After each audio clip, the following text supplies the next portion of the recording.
I'm Jace Lacob, and you're listening to Masterpiece Studio.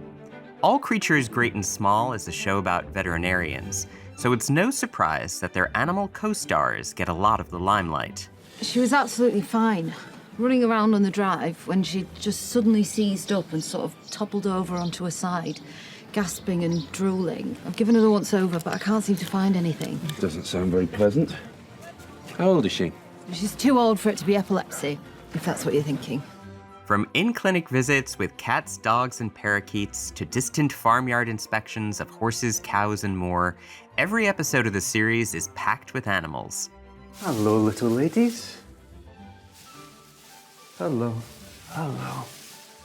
What seems to be the trouble with you then? Been a bit drip last day or two. Diarrhea and sickness. I were worried. They're absolute beauties. You don't need to tell me that. Oh, no, of course. I was just... Temperature's normal. Behind the scenes, and sometimes in front of the camera too, a vast array of animal trainers and real-life veterinarians keep a close eye on the furry stars of the series. Well, make sure you keep brushing him regularly, otherwise the fur will get matted again. Thank you, Tristan. Come on, Richard. Let's get you on. One of the series' through lines has been Jill Clark of First Choice Animals, a firm supplying all manner of animals for film, TV, and the like. Clark joins the podcast to give a peek at the pleasures and perils of non-human television character actors.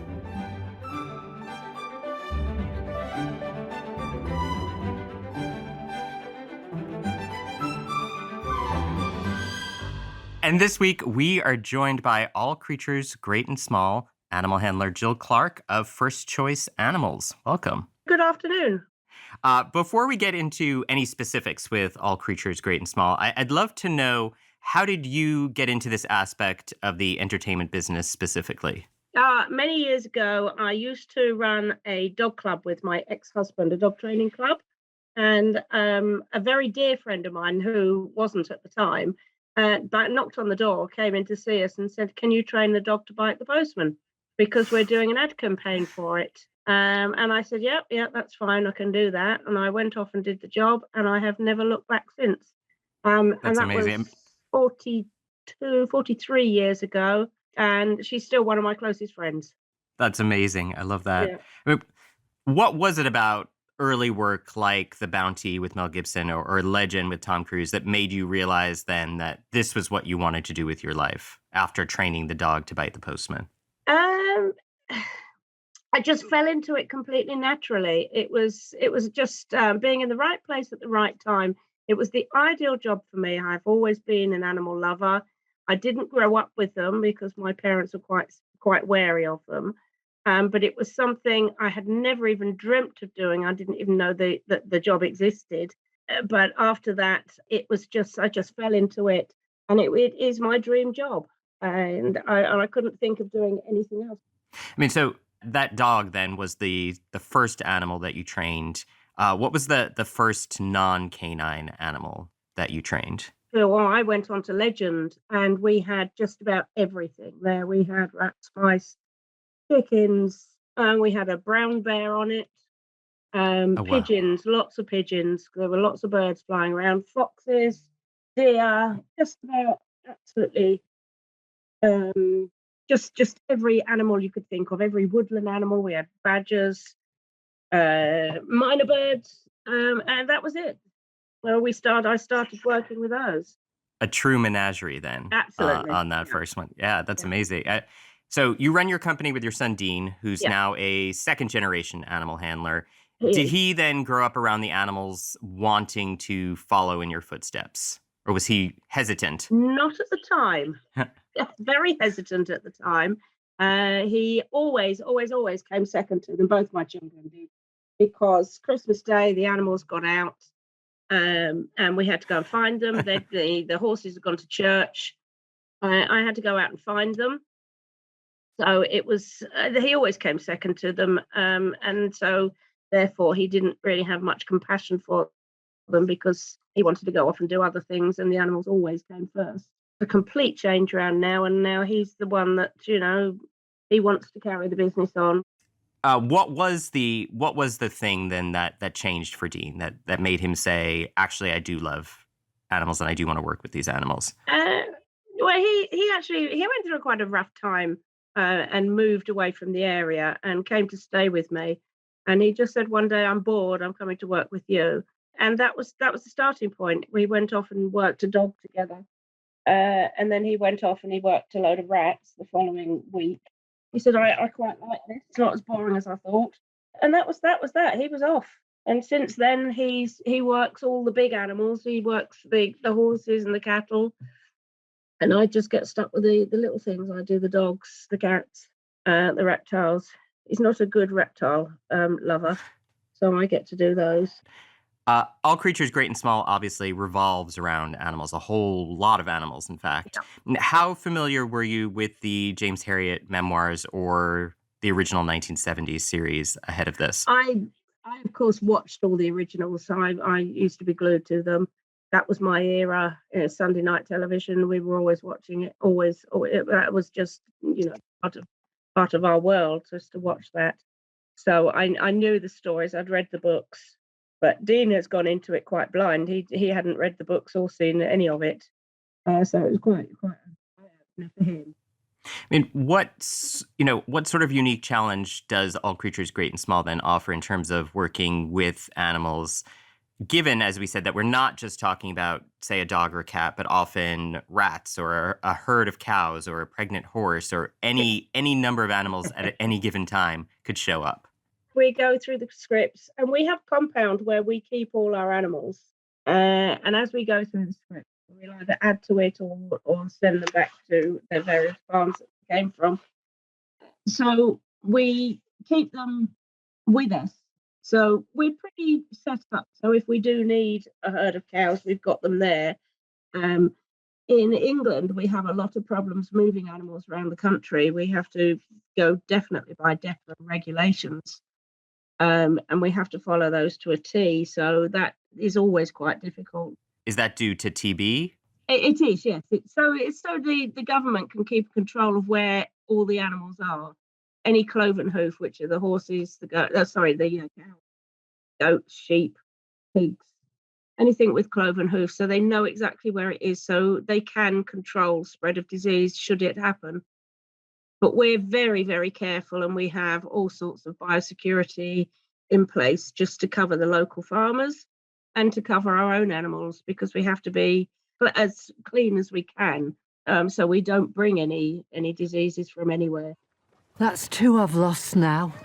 I'm so sorry. Let's take a look.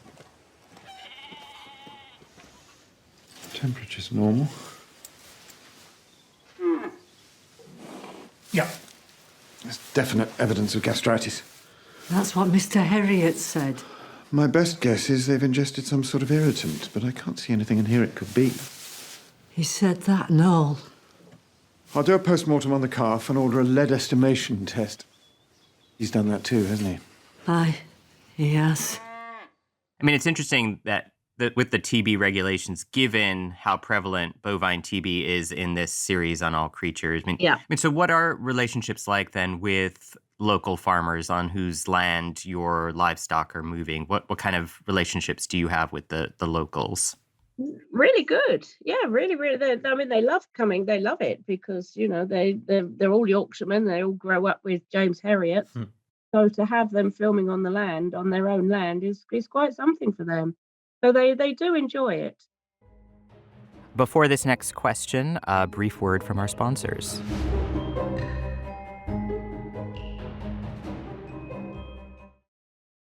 Viking believes that a journey on the rivers of the world can be an experience designed for the thinking person.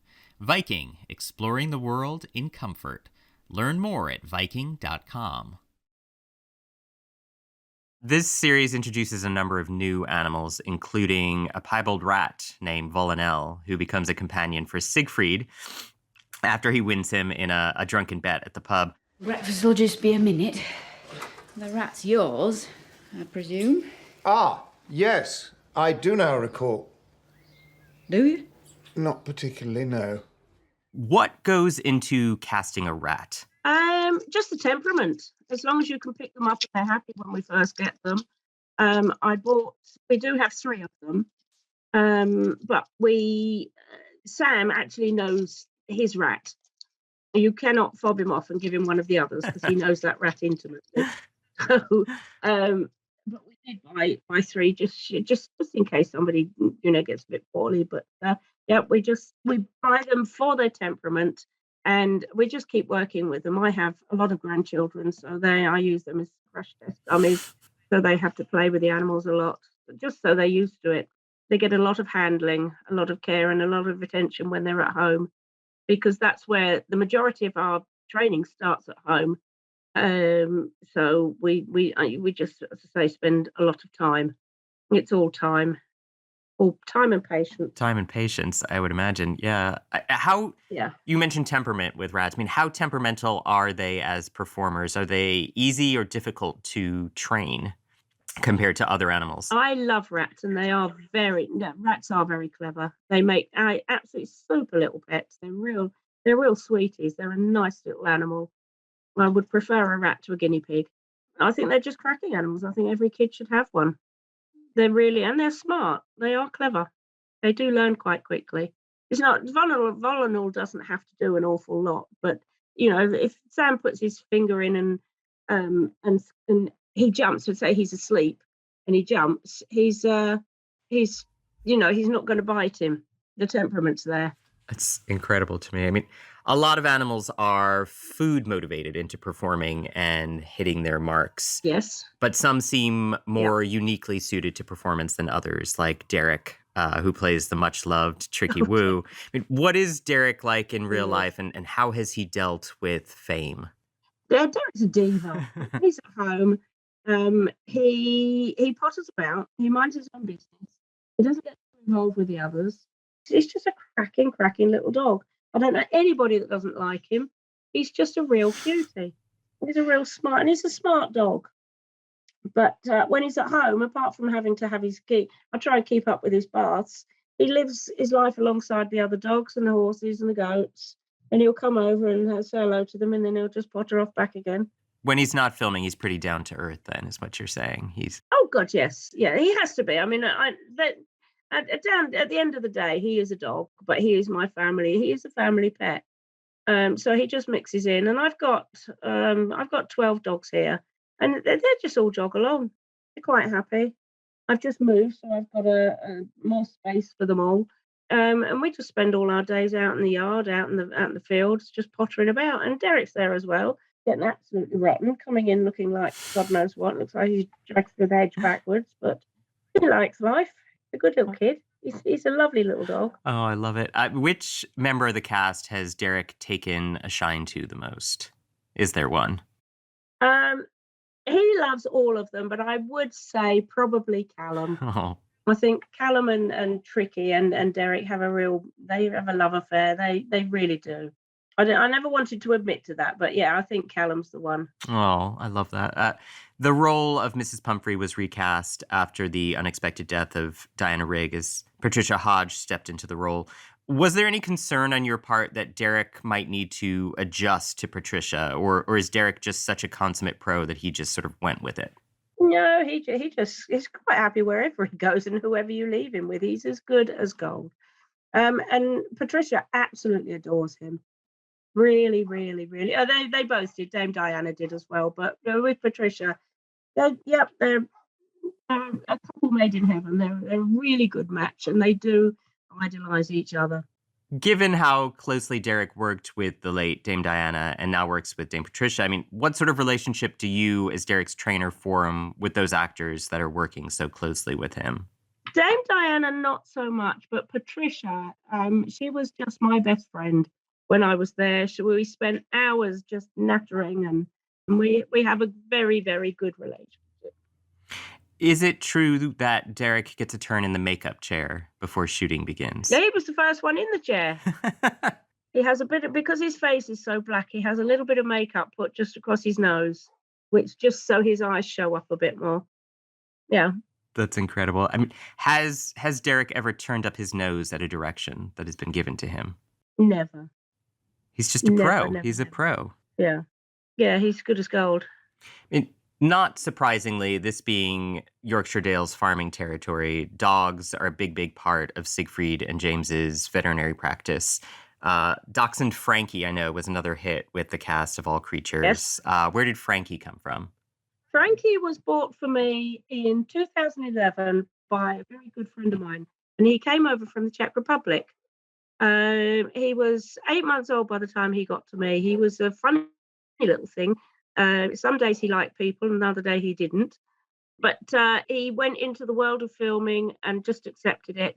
As good as gold. Absolutely one of the most darling little dogs you could ever possibly meet. I don't know anybody, again with Derek, I don't know anybody that doesn't like Frank.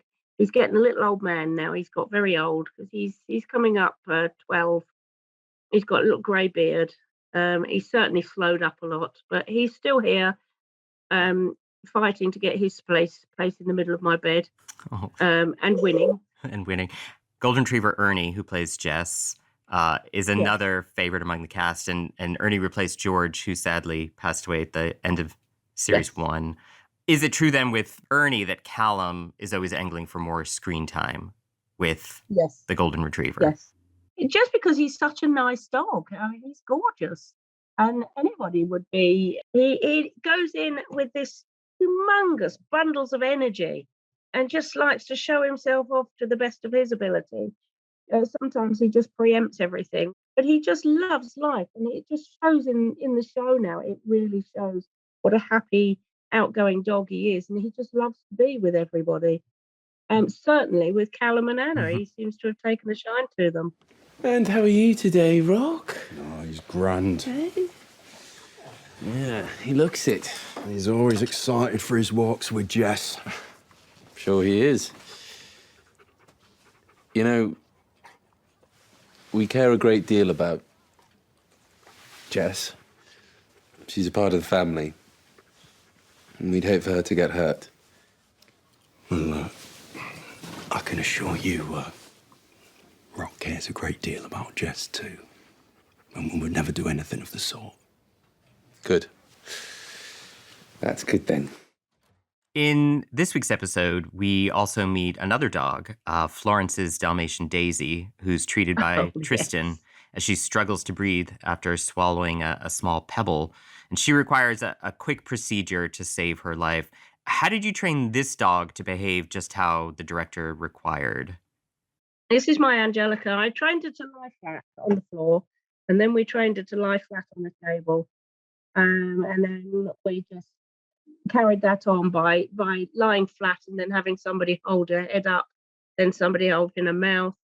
Just lots of practice, lots of prep, and lots of training and lots of patience again. But she's my own dog. She's now 8. I've had her since she was a tiny puppy. I had her mum, and she's just part of the family. And because she's just part of the pack. She's pretty easy to work with, and she knows the system because she comes along with us enough. I mean, does that help then in that this is not a new dog that you've brought in especially, but as you say, Angelica is a member of your family. She lives with you. She knows you and trusts you implicitly, that then you can. It's the trust.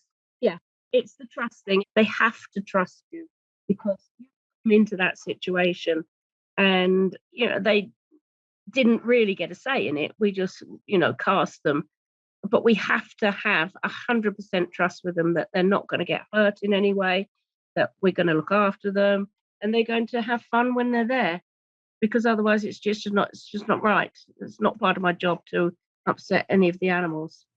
The series isn't just about life and death. There is also the matter of birthing. How involved are you and Dean in this process, and how do you both calculate the needs of the production, the welfare of the animal, and the actual birth itself? We bring the pregnant animals up to our farm where they're used to us wandering around. We set up a filming set at the farm, so there's no surprises to the pregnant animal. So we're just on 24-hour watch. We have cameras set up, but it's very planned out. But we do insist on very minimal crew. There's usually about 3 of us. which is the cameraman. The director doesn't always get there. The actor is on standby, or we have a double that comes in and just quickly puts the stand-ins clothes on, the actor's clothes on, and we do it that way. But everything is kept really, really, really quiet. Very quiet, very, very few people. So there's no surprises to the animals when they do give birth and we are in the room with them, because they're used to us being there pottering about. Whoa. I mean, that's crazy to me. How do you know to expect, that there is a need for a pregnant animal and live birth? Are you working backwards based on what producers are Yes. expecting forward? How does that work in terms of your planning? That seems almost impossible to me. Well, it is difficult, but if we know we've got a birth coming up, then we will go back to wherever the suppliers or wherever we can find the pregnant animals. And there's only a certain time that we can move them, which is before the last third of their trimester. So we move them then, and that's when they come into the farm, and that's where they stay there. But timing is difficult. That is a bit of a headache for us. That's so crazy.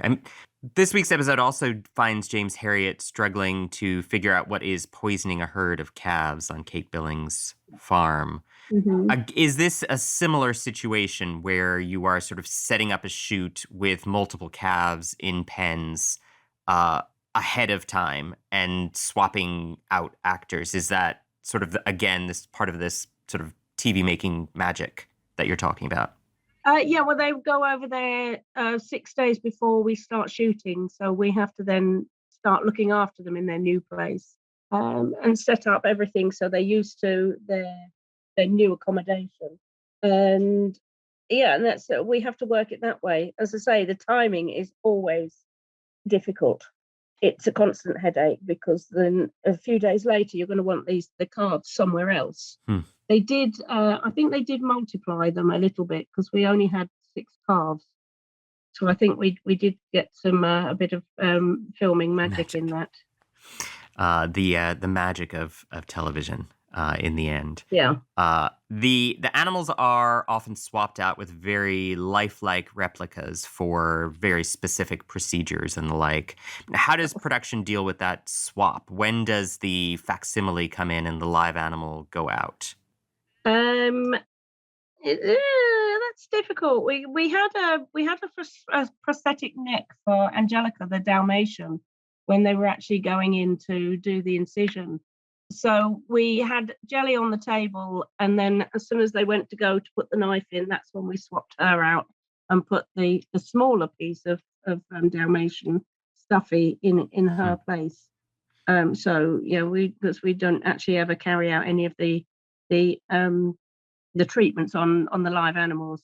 So we'll go as far as we can with the live ones, and then that's when we start chopping them out. Or if they change the camera angle so you don't actually see the whole animal, then we can get away with it. I mean, that's what's even... Or the prosthetics. That's what's amazing to me, even in the case of Angelica, with the Daisy sort of struggling to breathe, is that was actually a live animal that you had trained to sort of, as you say, to get Angelica to lie flat. And yeah, I did not think that at the time. I didn't think that was even possible to do. So well done, Jill. Oh yeah, I mean we've had anesthetized, well, supposedly anesthetized cats that have laid flat out. In the second episode, we had a white cat that was flat out on the table, but that was trained to lie flat and stay there. That's so crazy. We had a ginger cat in the first series that was lying flat on the table, and they're all alive, and we don't use any form of tranquilizer or drugs at all. They're all trained. Amazing. I mean, this has been fascinating. I'm sure we're just scratching the surface, but I am curious, what is something about your role on All Creatures Great and Small that viewers wouldn't necessarily realize from home?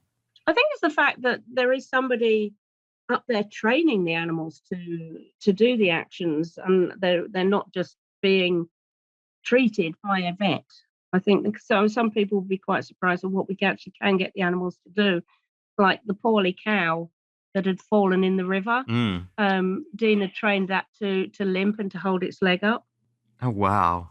So he'd train that just to sort of hold its leg up. And Mark with the horses, he trains them to limp. The same with any of the animals. We can train them to do what is natural to them. What we can't train is anything that's unnatural. I mean, cows to me are interesting because they are pack animals. You couldn't just really sort of cast one on its own. And I did not anticipate that cow was actually trained by Dean to do that. Do cows ever get spooked by filming? We try to get them used to everything so they don't spook. But if they do spook, then you do actually you would have a stampede on your hands because they're just flights. They just go. So yeah, we spend a lot of time just working with them and getting them used to as much as we can humanly get them used to. Just by taking, flags, booms, just taking them into the farm and getting them used to them being there. People, we have to prep against it all the time. It's not the easiest. I mean, people just expect them, or the cast and the crew just think that we magically turn up with these cows and they're quite used to everything. They're not. There's an awful lot that goes on behind the scenes with us working with them. And finally, what has been the strangest request for an animal that you've received to date on a production? They can all be strange. Have you got a cat that will use a knife and fork to eat? I said, no, but I've got one that uses a spoon. They said, oh, can we have that one? Okay. Oh. Yeah. I do have some. Yeah. Have you got a polar bear? Well, no. Have you tried all the circuses and the zoos? Yes. So I said, so you thought you'd try the small animal people just to see if they've got one sitting at the end of the garden? There's very few polar bears around now, and I don't have one. Oh, incredible. Yeah, we do get some strange requests, and we're quite used to it. But you just take it in your stride now because you're never sure if somebody's actually just taking the mickey anymore. But most of them are deadly serious. Amazing. Jill Clark, thank you so very much. You're more than welcome, and thank you. We head behind the scenes in a very different way, in a very different time and place, a snowbound luxury hotel high in the mountains of France. I'm so sorry. My husband was having the most dreadful nightmare. Your husband? The gentleman in this room checked in alone. Well, I've only just arrived. I was visiting some friends in Compiègne. What is that?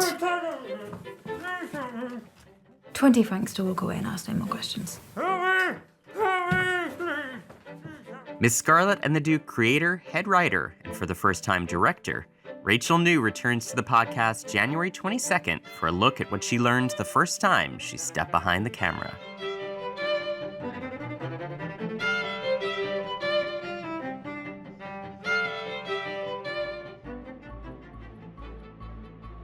Masterpiece Studio is hosted by me, Jace Lacob, produced by Nick Anderson, and edited by Robin Bissett. Alicia Baitup is our sound designer. The executive producer of Masterpiece is Suzanne Simpson.